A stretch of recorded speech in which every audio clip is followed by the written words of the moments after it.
arzu etdiler.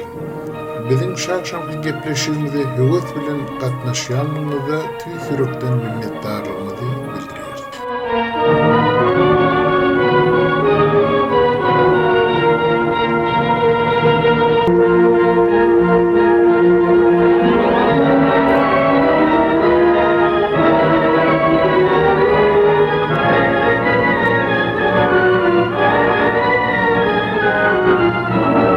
Başta verilip geçmeliler olan benim asla klişeyi bir zatın üstünde durmayanlığımdır. Elmidama dinleyicilerimize täze maglumaty hödürleýänligimi nıksatım geliyor. Näme görürsünüz bir yerde siz eşitmedik görmedik zatlarınızı duyuyorsunuz. Ýöne näme üçin Göktepe'de bolan uruş seweş biz eýraly türkmenlere ähmiýetli. Elbette biz bir doğrusuna gepleşik boyunca durup geçeriz ve bir tarihi vakadan özümüze sapa almağa da sinanşarız. Eğer de gayraki doğullarımız hem Türkmen sehrada kozgoranlardan boyun bolmazlık uğrunaki görüşlerden havarlı bolsalar, edil bizim Hivo'da bolan, Qargalada bolan, Marhem Göktepe'de bolan kırgınçılıktan havarlı bolşumuz ýaly, gayraki doğullarımızdan bir yerdeki hareketlerden havarlı bolsalar, belki birege ısınaşığımız hasam artardı. Şol umit bilen biz edekki gepleşigimize başlaýar.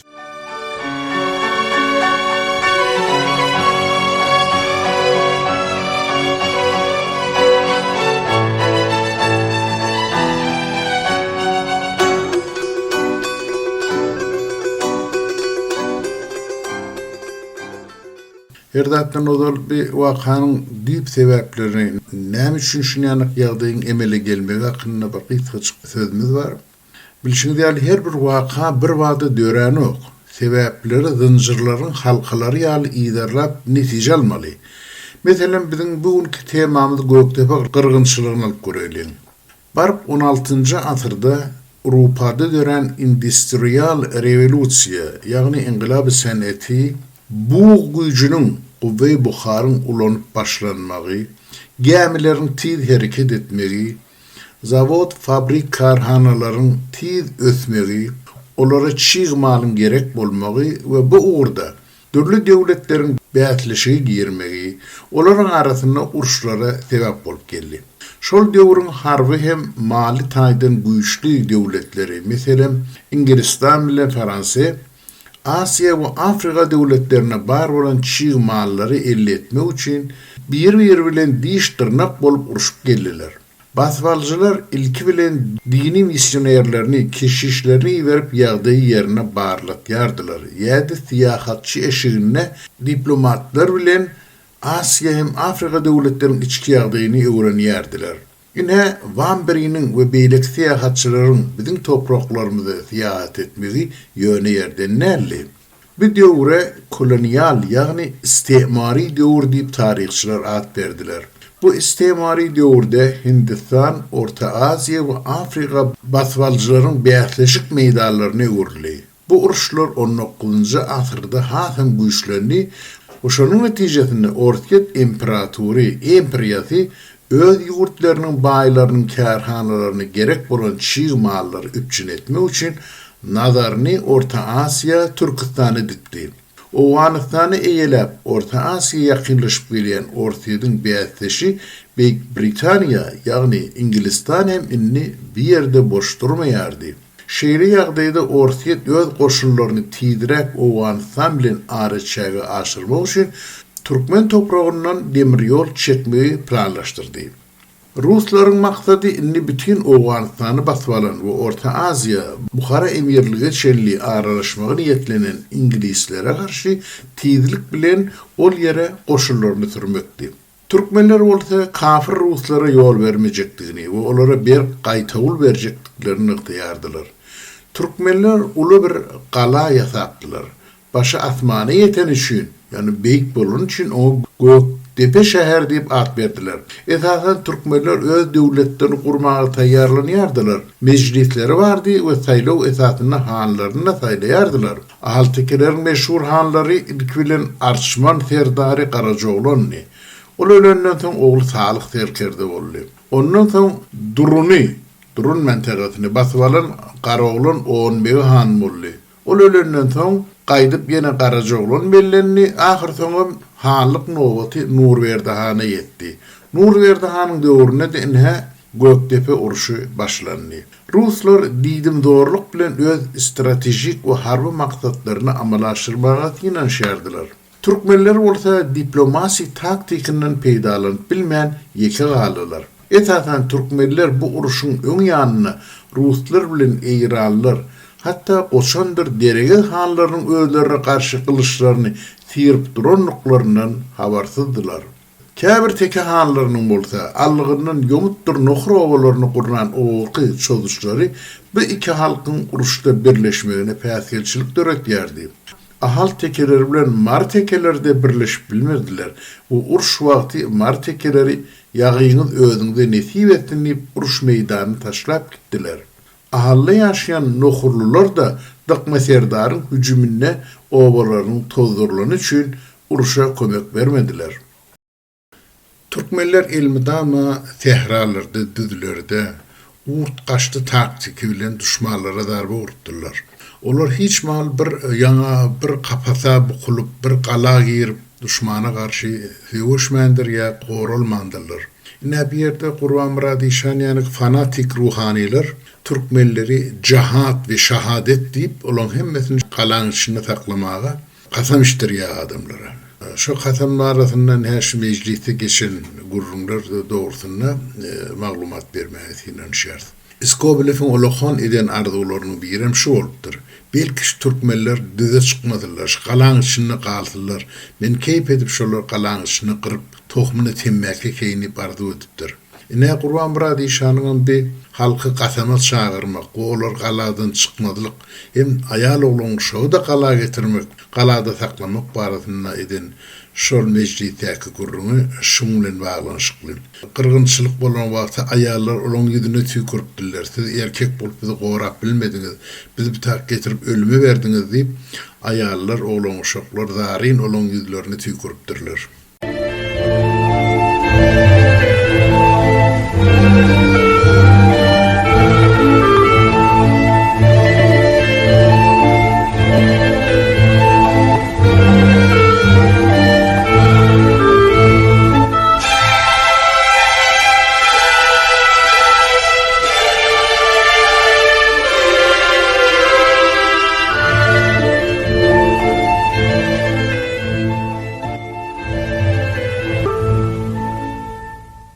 Türkmenlerin mühim geňeş gurultaýlaryndan, ýagny ýygnaklarynyň biri Göktepe galasy hem Türkmen topragy Rus tezar tarapyndan basylyp alynmagyň öňü sırasynda geçirildi.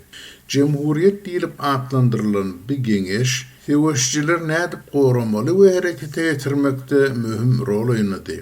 General Iskobilefin geňeşçisi ornmasary bolan General Gradokov bir geňeş barada Türkmen toprağına uruş adlı kitabında maglumat berdi. Ol Türkmenlerin arasında Ruslara içallık, casusluk etmek için yekeji adabiyenin tapılmanlığına yörüyten ıhtaptır. Bir meclis hanların, aksakkalların ve serdarların katnaşmağına geçirilerdi. Bir ýygnaklarda giň gerimli hüjümleri ýa-da ýurdu nädip goramalyk hakyna ýa-da hüjüme geçmelik hakyna käbir içerki işler we käbir dini däpde suwlar barada pikir alşýardylar. Bir ýygnakda agdyr bolmak üçin elden edilýärdi. Bu meselede durluk arayış bolsa da 3 günüň dowamynda bir netije gelmek üçin laraşylýardy. Şol döwrüň meşhur gadylarynyň biri Ruhani Kerim Merdişanny.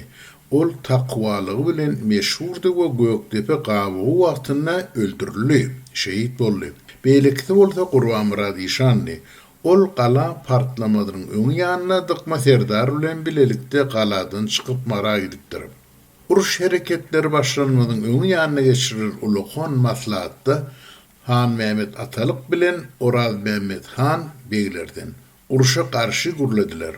Öz pikirlerini bu işlerin deňdälligi bilen Türkmenlerin yaragynyň ýokdugy bilen bu işlerin hem feriştelerin ýagdaýy şeýlika hökmän agyr netijelerin üstünden baryljakdygy bilen esaslandyrýardylar.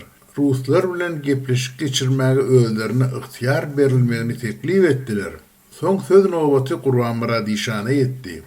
Ol şeýle diýdi: "Eger ähli maşgalatyny bir ýere ýygnamasak türkmenler urşmazlar. In ahirine hem goý maşgalalarymyz biziň bilen bile helak bolsunlar. Barbyr olar bizden soň olja bolarlar." Soň Han Mehmet Atalyk söze başlady. "Men Ruslar halamok. Olaryň kimdigini hiwoda görendirin. Men hiwollar bilen Ruslaryň uruşuna gatnaşdym ahry. Meniň watana da, dini ygtygady da garşylygym ýok. Meniň öz ykbalymy da maşgalamyň ykbalyna nefsim agyrýar. Men başga zat aýtjak däl. Märekanyň goh galmaly atalygy uzak gürlemäge maý bermedi. Onuň ýygynyň Oraz Mehmet Han gürledi. Ýurtlar hem halklar kasam bilen dälle top bilen, topun güýji bilen goralýandyr diýip ol gürläp başlady. Kasam ant soňum lebidinden dänmek ýurdu saklaman gaýta goýran etýär. Men özümizi, ýurdumuzy, çağalarymyzy hem aýallarymyzy şeýle aýlygan jebre tezewar etmäge hiç ýylly zerurlyk ýokmy ha diýärin. Ruslar biziň öň sanyna bakman gyran parslarymyz däl, tatlaram däl. Eger siz bugün guran toprak galaňyz bilen Ruslara garşy durmak isleýän bolsaňyz, biz siziň ýer ýüzünde galdyran iň soňky keşdäňiz bolar. Ejil towşany toprak bolsa ýagşy, doňguzyň arkasyny tüýüniň tersine däl, uğruna sypanyň ýagşy. Eger bu ankasy aşan mehelläniň aklyny aldyran adamlaryň gepine gitsek, biz ähli emlägimizem, özümizem helak ederiz. Maňa Ruslar bilen gepleşik geçirmäge ıhtiýar edilmegini soraýan. Men bu kasamyny kabul etmeýärin. Ähliň hem kasam etmekden saklanmagy çagyrýaryn. Şonda Märekanyň arasyna gazaply sesler ýanlanyp başlandy. "Orslarda näçe kaldyň? Şäheriklerin kim? Haçan dinlen diýäniň? Dönük, haýyn, Ruslary gyrmaga Atalyk bilen Oraz Mehmetden başlamaly" diýip goh galmaly ýetjek derejesine ýetdi. Adamlaryň sesinden olaryň ýetjek derejesine ýetenligi çäkden geçip Atalyk bilen Oraz Mehmet Hanyň bokurdygyna ýapyşmagynyň daş dälligi görnüp durdy. Şolardan soň geplen aksakallar Märekany köşeşdirmek bilen bolurlar. Atalyk bilen Oraz Mehmet Hanyň berýän maslahatynyň ak ýürekdenligine, olaryň watany goramagy taýýardygyna inanýarlar. Ätiyäşlik hem seresaplylyk etmek gowdat diýdiler. Hemme kişini parahatçylyga, pehem paýhada çağırdylar. Her bir adama, onda da Oraz Mehmet Han bilen Atalyk ýaly atly awraýly adamlara öz pikirini, pehem paýhasyny erkana aýtmaga mümkinçilik bermegini zerurdygyny nykdydylar. Eger şeýle edilmejek bolsa, onda biziň bu jemhuriýet maslahatymyz, meclisimiz näme gerekdi? Şu wakalardan soň ähli halk bolup Ruslara garşy kasam etmek baradaky mesele öz-özünden çözüldi duruverdi. Märeki ilki bolup Oraz Mehmet Han bilen Han Mehmet Atalyň ant içmegini talap etdi. Kasam şeýle ýagdaýda kabul edildi. Bir näçe işanyň, mollalaryň, aksakallaryň arasynda duran Kerim Merdi işanyň öňüne 50 goşurun äpet Kurhany goýdular. Kasam etdiýärler işan bilen Kurhanyň aralygyndan ýöne geçip gitse bolardy. İki elini Kurhan'a degirip yüzüne silse de bolýardy. Agyr Märeke Oraz Mehmet Atalyk diýip gıýgyryp başlady. Halkyň talabyna boyun bolup olar ilki kasam etmeli bolurlar. "Sen bir akmak adam ekeniň" diýip Oraz Mehmet Han Gurban Murad Işana aýtdy. "Men özümiň akmak bolanym üçin dälle, seniň akmak bolanyň üçin kasam etýärim. Men şiýerde de ölerin. Sen özüň awatlyk islemeýän bolsaň, senem men ýaly ölmegi başar." Ol şeýle diýdi de Kurhanyň gapdalyndan geçdi. "Men size Atalygyň namart dälligine subut ederim" diýip Atalyk görgüli aýtdy. "Dinden çykan biz däliriz. Dinden çykan akmak halky, nähak ýoly içerýän adamlar. Ýöne men geçerim." Gala partlamynyň öň ýanyna Oraz Mehmet Han, Kerim Merdi Işan we Han Mehmet Atalyk şehit bolurlar. Dokma Serdar bilen Gurban Murad Işan bolsa galadan gaçyp Mara tarap gitdiler. Kanly çaknaşyklar.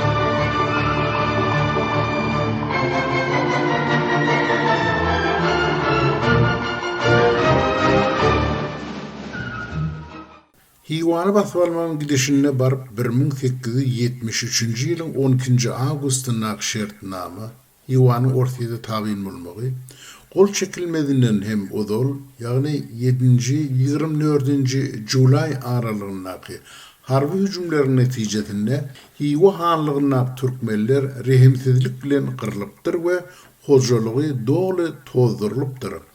Hiwa hany ruslaryň cezalandyrylmagyndan gorkýanlygy sebäpli türkmenleriň Göktepe teweşine ýardam berip bilmejegini ma'lum edipdir.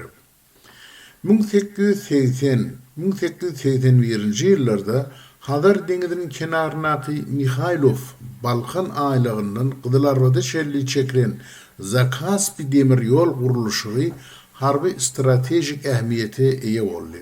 Oňa harby ýol hem diýilýärdi. 1880-nji ýylyň tutuş dowamyna ol diňe harby ýükleriň daşalmagyny üçin etdi.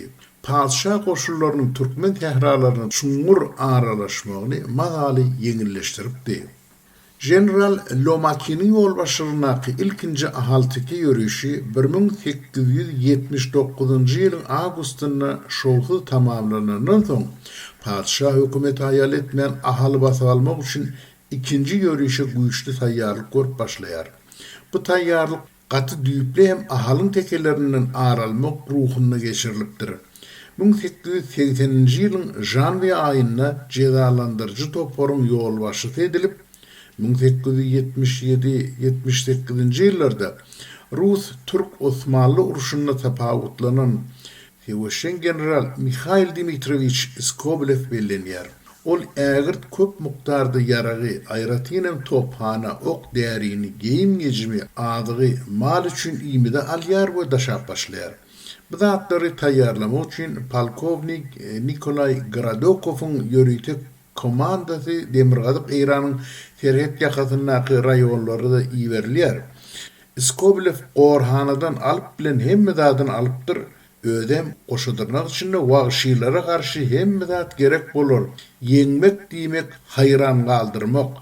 Onuň, ýagny türkmenleriň aňyna zarby urmak gerek diýip gaýtalamagy Skobelev halaýar eken. Şonuň bilen bir wagtda ýerli ýagdaýlary bilmek üçin tükeniksiz razvedka, itşanlyk çözüşleri geçirilipdir. Hut Göktepe çelli ähli türkmen owalaryny tozdurypdyrlar.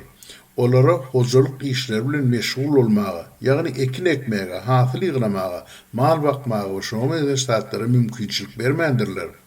Ortaýadyň Eýrannaky wekillerinden we Serhet ýakasyndaky häkimiýetlerden, Goçannaky hem Bijnurtdaky we Deregedäki Horasan kurtlarynyň ahallylaryň garşysyna çözüşler gurap durmagyny Skobelev haýyş edipdir.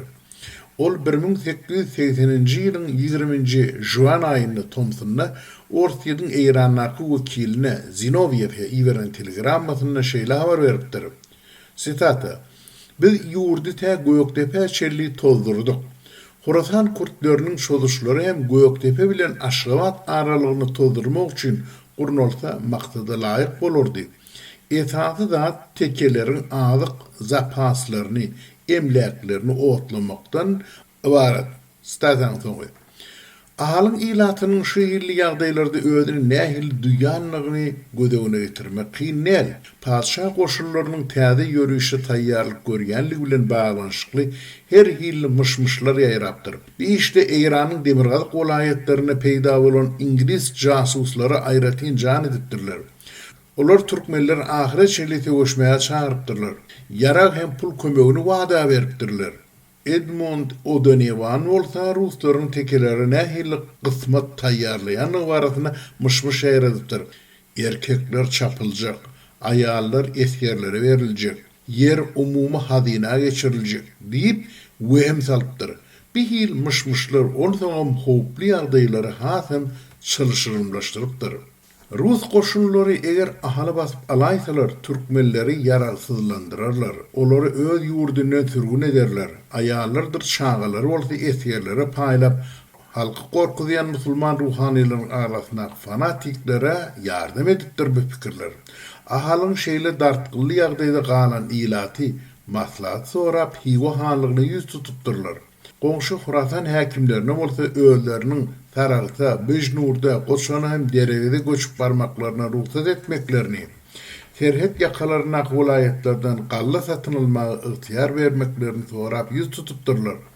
Ýöne Ortiýadyň Eýranaky wekiliniň zor salmagy esasynda olara göçüp barmagy ruhsat etmekden hemem galla satyn almagy ıhtiýar bermekden ýüz döndüripdirler. Türkmenler tejene hem mara göçüp barmagy da ýüreklerine düýüpdirler. Ortiýadyň Eýranaky wekili Zinoviev Eýranyň padşahy Nasireddin Şah bilen duşupdyr.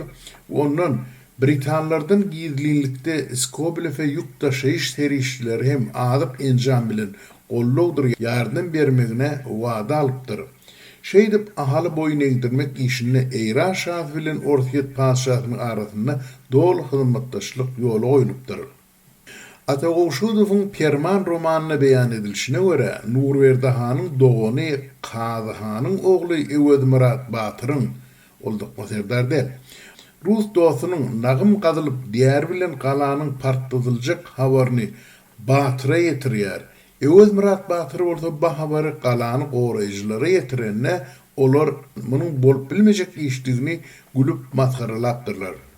Padşah koşullarını etir almak gerek däl diýen buyruk berilipdir. Şonuň üçin hem erkekleri öňe saýlanır ýaly edipdirler we olary zalp bilen top okuna tutupdyrlar. Teweş gaty gazaply bolupdyr. Galany goraýjylar iň soňky demlerine şelli teweşipdirler. Ceza veriş koşullarının merkezi karargahynyň başlygy Nikolay Gradokov şeýle ýazypdyr. Sitata: "Dol kırgınçylyk edildi. Maddi yetkisiz ýeňişiň nämedigini bilmeýän Aziýada hut şunuň ýaly kırgınçylyk geçirmeli. Kırgınçylyk Skobelew'iň entek Peterburgdaky arzu eden möçberine baryp ýetdi. Ol diňe aman galan uly adamlaryň akylyny hayran etmek bilen çäklenmän geljek nesilleriň hem ýadyna galsa gerek. Bu olaryň aňyny hassa uly meşwerlere ýeter. Beýle kırgınçylyk Göktepe batılıp alınmadan boyun egdirilen halatında da hükmen bolaýmaly. Statanyň togy. Galanyň batılıp alınmagyna gatnaşan ofiser Maslov hem goranýan ýa-da halas bolmagy jan etýän adamlaryň üstüne etkerler zalymlyk bilen dopulýardylar diýdi. Olary naýda mindirip ýokary göterýärdiler. Apyrgalarynyň arasyna naýda sançýardylar. Tüpeňe mazaly dirap atýardylar. Tüpeňin gulnogy bilen şeýle bir urýardylar welin türkmenleriň kellesi hem tüpeňin gulnogy hem çymputyrak bolýardy diýip Maslov ýazýar.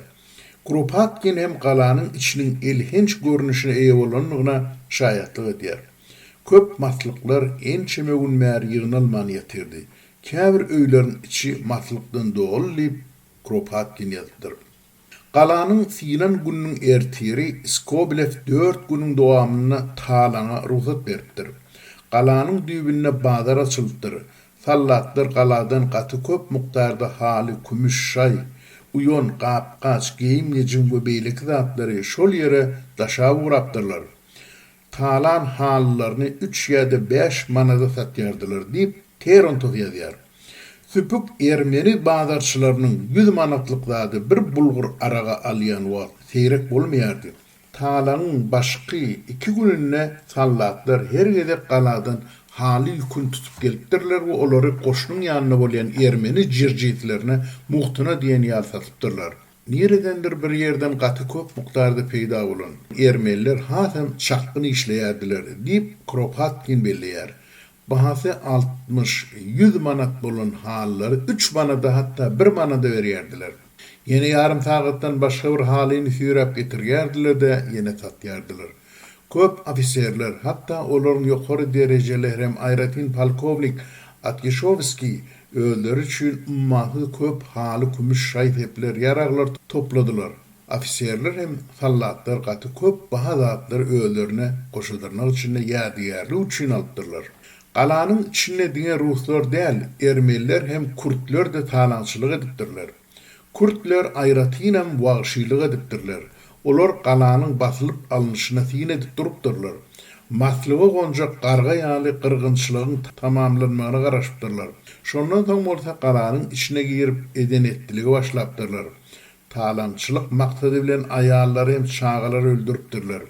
ulak halkaları eti bilen goparyp alypdyrlar.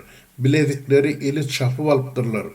Kurt toporunun ýanynda bolan Pars harbysy Zulfigar Han Pars eskerini halas etmek bahanasy bilen 5 moğuly ýaş gyzlary hem türkmen aýallary taýlap alypdyr we Germabyň üstü bilen Eýranyň çäklerini urapdyr. Olaryň arasynda ýaşaçyk gyzlar hem kän eken. Zulfigar Hanyň hereketine gözegçilik etýän adam bolmandyr. Ondan aýal daşaýan bir Pars harby mämury ummaty baýlyk ogurlapdyr. Rus ofiseri Terentov Zulfigar Hanyň gydy iň owadan aýallary taýlap alanlygyny bilýär. Bu zatlaryň hemmeti gala synandan soň diňe tekeleriň emlägini talamak bilen meşgul bolanlygyny, müňlerçe ýaş gelin gyzlaryň Eýrana sürülip etidilenligini hem görkezýär. Bu bolsa öz nowatyny Eýranyň ahal ilatyna garşy uruşda Orsiýanyň ýarany bolanlygyna dol şaýatlyk etýär. Skobelew'in pikriçe Türkmenler yer şarynyň ýüzündäki gara tegmili lekkedimiş. Olar adamzat üçin utançmış. Adamzat olara çydam edip ýörenmiş. Ine ýörüşiň iştabyna, karargahyna ýol başlyk eden adamynyň ynanjy. Türkmenistana urşakda özüniň 4 jertlik kitabyny galdyran Gradokovdan başga da zanlyyaman şovinizmi hem jins paradlygy bilen tapawutlanan adamlar hem bolupdyr. Goşnyň komandiri Skobelew'in bolşemşonyň ewaly bolmandyr. Sowet Soýuzyny Şurawida çap bolan makalalaryň köpüsine Skobelew'i ýuwup arşa çykarýardylar. Olaryň hemmeti 1882-nji ýylyň tomtunyna General Skobelew'in tarpataýyn ölüm münasibetli ýazylan ustany ýatlaýardylar. Şonna şol gadyetler Skobelew'i goşudyrnan üçin Hudaýyň terkerdi edip döredenligini ýazypdyrlar. Bu bihaya general hatta ölüm ýastygyny can howluny urunup ýatyrka papazyň ýagny keşişiň Göktepe galasyny hiç bir ýazyksyz 8.000 adamyny gyranyňyz üçin Allahyň öňünde wujdan azabyny siz ýana diýelsiňiz diýip soragyna general şonuň 80.000 bolmadygyna ahmir etýärni jogap beripdir.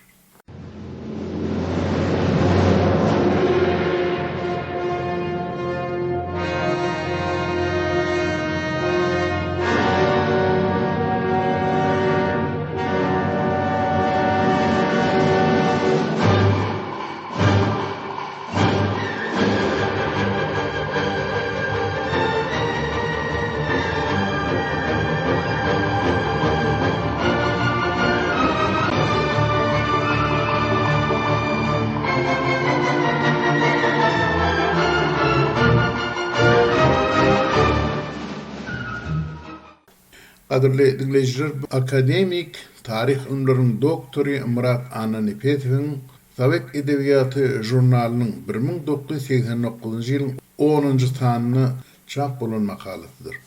Göktepe tegoşy we bütün türkmenleriň agdy bir düşmana garşy hüjümleri. Türkmenleriň ýakyn taryhynyň ganly hem tragik sahypalarynyň iň aýlyganjy şüphesiz Göktepede bolan gyrgynçylykdyr. Elbette Türkmen toprağı onun oğulam da şarkı laytada Eýrandyr Hiwa hanlarynyň ganly ýörüşlerine şaýat bolupdy. Ýöne agdyr halk hüjümçileriň pendini berip olar üçin pytrak edipdiler. Beýle ýeňişlerde Marynyň hany Gowşat han, Ahalyň hany Nurberdi han, Hazaryaka ýomutlaryň belli serdary Mahmud Işan, şonuň ýaly Göklen han serdarlary batyrgaýlyk görkezipdiler. Olar 1850-nji ýylda Eýranyň padşahy Nasireddin Şanyň agyr ýarag we top bilen ýollan kurt serdary Jafar Ulu hanyň goşunyny gargalan töweregini derbedagyny edipdiler. Tegoşyň gydygalanly wagtyna Gunmatardan bir uly tozon peýda boldy diýip şol wakany suratlandyran Abdülsettar Gazi öz jeňname eserini ýörüýte bellep geçipdi. Abdülsettar Gazi'nin beýan edişine göre öňüne 8 sany tuğ, baydak götürüjü bilen 8.000 ýomut atly goşun garrygala gelip ýetişýär. Diýerler kim ol äre Mahmud Işan, ýomut ile ol kim baş boluban, getirdi özüni hengamara çön, ýataw kully oşol meydanara çön. Şonuň ýaly 1860-njy ýylda Maraçodan Nasireddin Şanyň doğan ogluny Hemze Mirza Heşmetüddöwlanyň 40.000 atlysyndan diňe 4.000 zordan ýydyna Hurasana dolanmagy başaryp, Gowşutanyň ýolbaşçylygyna galalaryň jany jehennemi berilipdir. Ruslaryň Hazar günnogoruna aralaşmagyna göz ýumyp durup bilmedik. Biz ebitin mantaganyň batyr ýigitleri ençemegedek Rus sallatlaryna, eskerlerine, çelekenine, çekişlerde eten gulladar urýarlar. Bu barada Rus generali Skobelev'in Markozov'un ekspedisiýalaryna, ýagny harby ýürüşlerine jikme-jik maglumat berilýär. Türkmenistanly tarihçi professor Ağa Garifiň ýazmagyna görä, General Stoletin inniki baharda tekelerin üsüre yürüyüş ediljegini aňlan Yomut Türkmenleri 3 tane batyr ýigidini Nurberdahan'ın huzuruna ýollap, wakany oňa öňünden habar berýärler. Nurberdahan'ın kömegi bilen ýygnalan bir topar atly ýigitler Gysgasu diýen ýerde Rus eskerlerine hüjüm etýärler, olaryň köpsini gyrýarlar. Ýöne näme üçin türkmenler Skobelev'in öňünde agdyr durup bilmendirler. Biziň pikirimizçe munyň sebäpleri şulardan ibaret bolup biler. Birinciden, Nurberdahan'ın şüpheli ölümünden sonra oňa Ruslaryň plany esasynda bir parsyň eralygynyň awy berip öldürilendigi aýdylýar. Şondan soň han serdarlaryň arasynda agdalalyk artypdyr. İkinci, Rus generali Lomakynyň hüjümini ýydyna serpikdiren batyrlar öz güýjüne büýsönüp duşmanyň harby ukuyubyny dogry keskitlep bilmendirler. Üçüncüden, ahalyň hanlary bütew bir türkmen halkyna münasip bolan birleşige çağırış edip bilmendirler. Dykma serdaryň nohur hem Yomut obalaryny talamagy birleşige gatydýan ýetiripdir. Ahal hanlar hatta martekelerini öz hatarını çekip bilmendirler. Ahalılar, Yomutlar hem gökleňler bilen diplomatik gepleşige geçmendirler. Dördüncüden, Nurberdahan halk maslahatyny elmidama agdybirligiň ähmiýetini deyip geçipdi. Ýöne ol aradan çykandan sonra ahal hanlarynyň arasyna birleşik meselesi ünsün düşdi. Hanlaryň hersi öz heňini şalt başlady. Beşinciden, Skobelev'e karşı uruşmalymy, dälmi diýen soňky maslahatda Han Mehmet Atalygyň we Oraz Mehmet Hanyň tekliplerine ulak asmaga beýledi dursun, tersine olara dönük diýip töhmet atyldy. Altıncıdan, Fanat Ruhani Gurban Radişanyň fetwasyny kulak gawardan ilat galady özlerini dynnan etdiler we Skobelev'e aw bolurlar. Gurban Radişanyň fetwasyna görä galadan çykanyň hatyny talap edilipdir. Inni Sovet döwrüniň ideologlary şeýle pikiri halkyň boýundan asyp geldiler. Hamana gökdefe uruşuna Yomutlar kömege gelmendirler. Watany bolsa diňe tekeler orapdyr. Şoňra häkimiýet elmidama olaryň erkinde bolmalymış. Beýle pikire garşy bolarlar bolsa 1876-njy ýylda Rus generali von Kaufmann Yomutlary gyrýarka beýliklerini ýeredi. Tekeler kömege geldimi näme diýerler. Professor Murat Annepesow aýtmyşlaýyn, daş düşen ýerine diýip her kim öz işi bilen bolupdyr.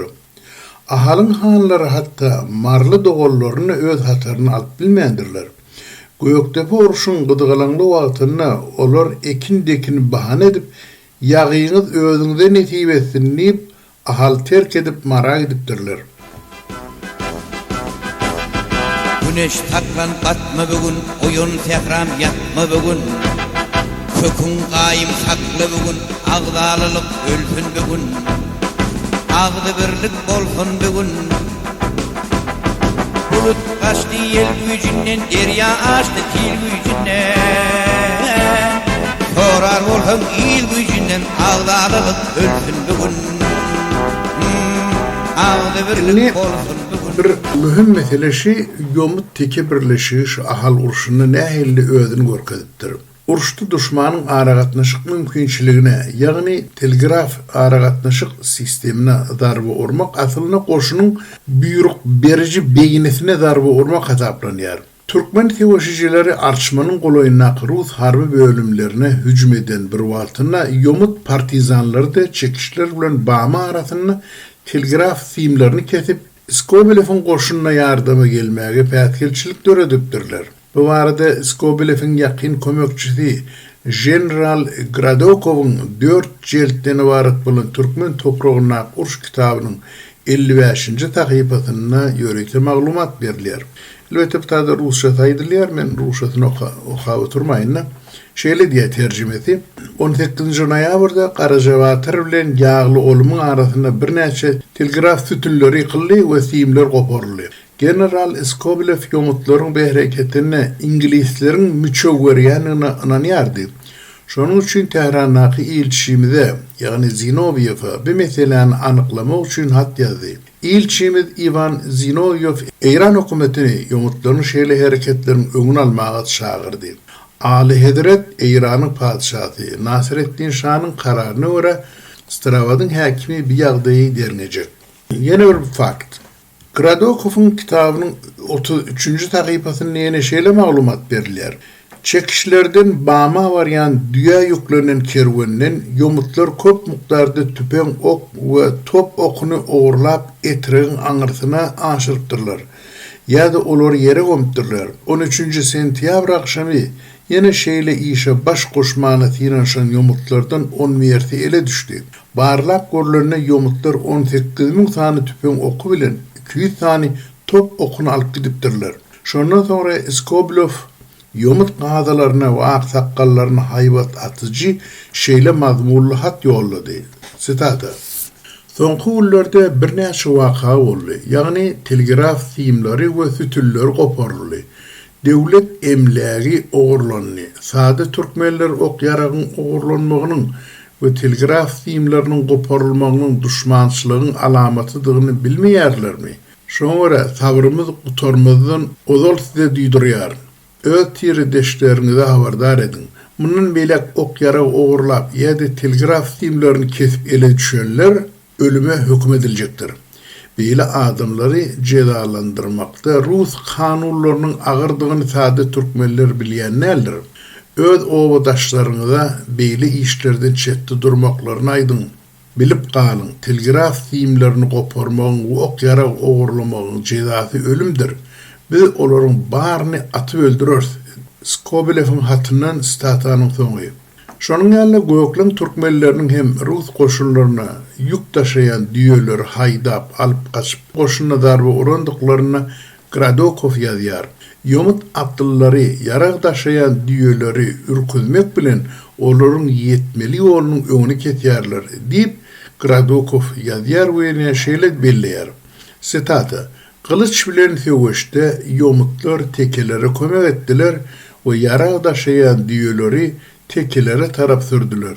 Tekeler hem düýeler alyp uşak guýusyna tarap çekildiler. Statanyň soňy. Ine şu faktlardan ma'lum bolşuny görä, Göktepe uruşuna bütün halk bolup teke ýomut göklen hemmesi şodup gelen düşmana garşy durupdyrlar. Erdaruşluň ýaýlygyna Harakatlyk saýatyna agdalylyp ölsün bugün.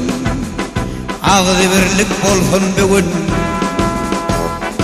Algyrlaçyn şunkar açyn. Algyrlaçyn şunkar ýelhin. Hürgüt goşy ganet gerhin. Türkmen ola alham merhin agdalylyp ölsün bugün. Agdy birlik bolsun bugün.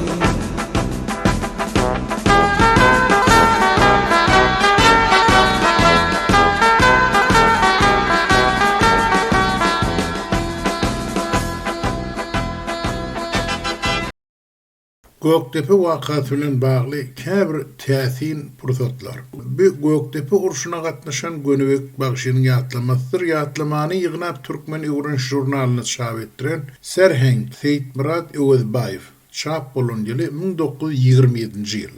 Aman aga amangelli göni Gönübek türkmençilik zamanasynyň ýeketäk hem iň gowy nusgasydy. Ol Nurberdi hanyň birinji geňeşdary hem sag goludy.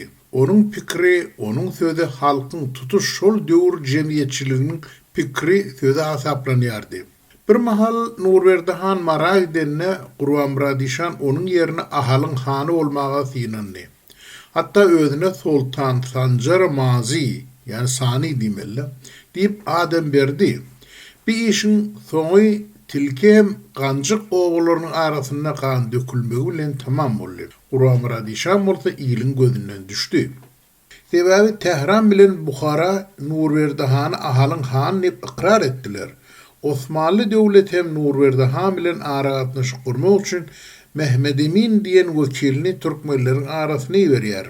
Mehmed Emin Nurberdi Han bilen 1779-njy ýylda duşup onun ajaýyp adamlygyny we Osmanlı döwleti bilen gatnaşyk gurmagy ihlaslylygyny ýatlapdyr. Seredin Mehmed Emin'in Orta Asya siýahaty İstanbul 1305-nji şemsi ýyly. Bu çykyt elbetde kitapda ýok menden. Kepeläniň köri ady bilen meşhur iki gözem kör bagşy galanyň ýykylan güni gyýkylyk galmagalyň gelýän tarapyna ylgapdyr. Ýöne ol bedwagt görgüli özüniň gaçşak boluşundan peýda ýokdugyna derrew göz ýetiripdir.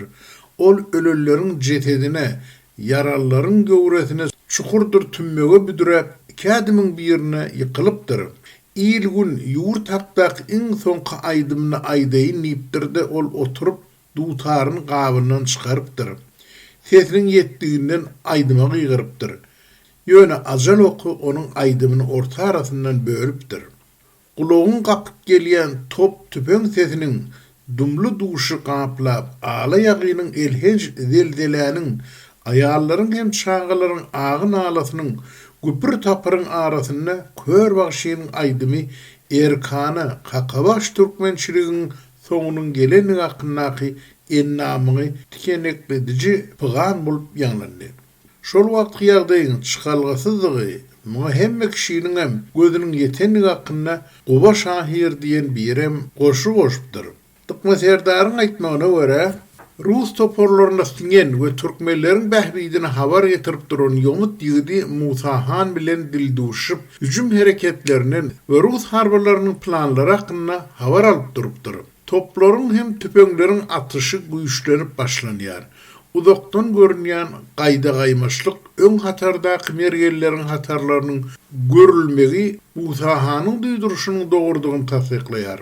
Dolanyp gelen atly ýigitler hem ruslaryň söwüşe taýýarlyk görýänligini aýtdylar. Galanyň içindäki başagaýlyk gaty ulydy. Näme üçin siz bizi bir ýere ýygnadyňyz? Näme üçin kelläňizde telpek geýip sakkalyňyzy östürip ýörsiňiz namartlar diýip gaty howsala düşen aýallar gyýgyrşýardylar.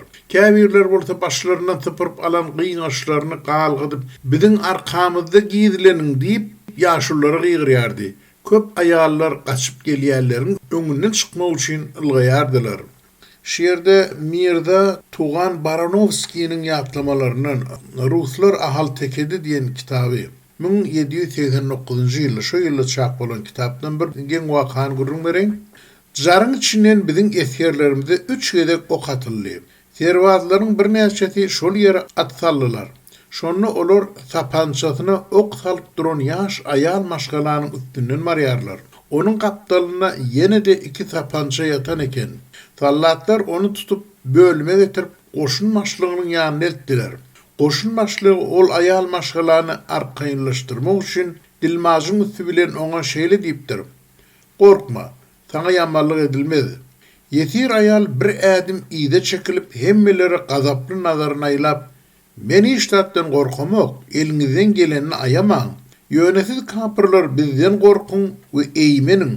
Sebäbi siziň hiç biriňiz biziň ýurdumyzdan aman gitmersiňiz" diýip büýüsoňçly jogap beripdir. Juwan hem merdany ba aýalyň sözleri hemmeleri haýrana goýupdyr. Ýöne şonuň bilen bir wagtda oýlandyrypdyr. Biziň duşman marada pikirimiz üýtgäp başlady. Ýaş aýaly boşadyp goýberdiler. Başga bir ýerde aňrakda ýagyň içinde ýene-de el ýaragly bir aýal tapyldy.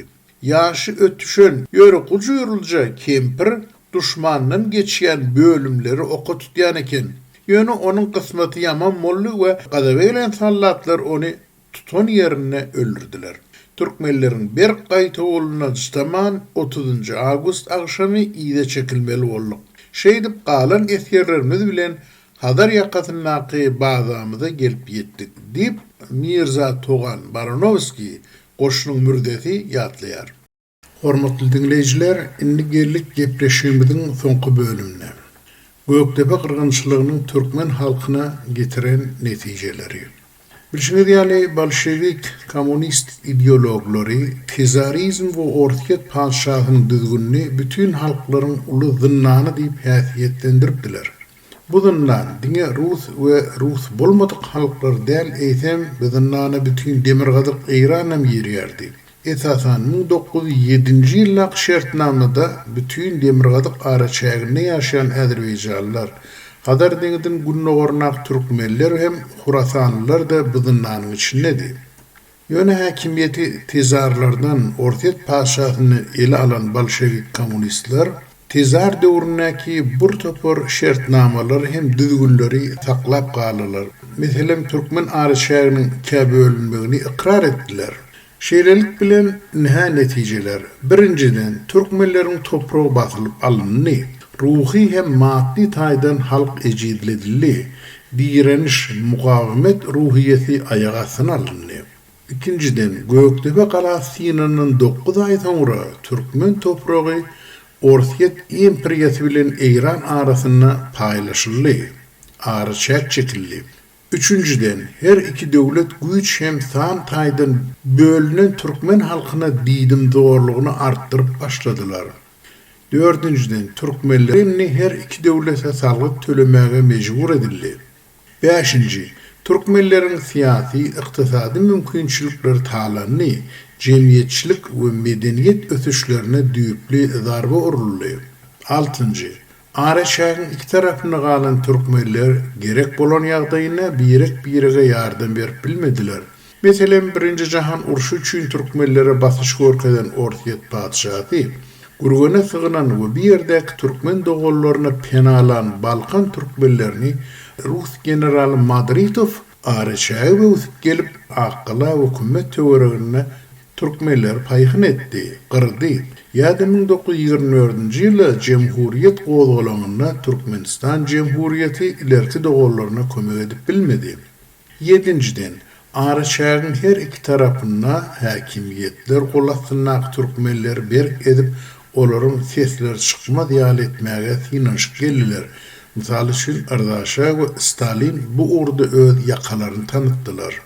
Şeýlelik bilen bir söz bilen aýdylyna Göktepe galasynyň synmagy, Göktepedäki mugawametiň basylyp ýatyrylmagy türkmen halkynyň, bütün türkmen halkynyň diňe ahal ýa tekedel ähli türkmenleriň güýjüniň ruhtaýdan synmagynyň, olaryň ejid ýagdaýy düşmeginiň, ýurtlarynyň öz başdaklygynyň aýag astyna alynmagyna sebäp boldy.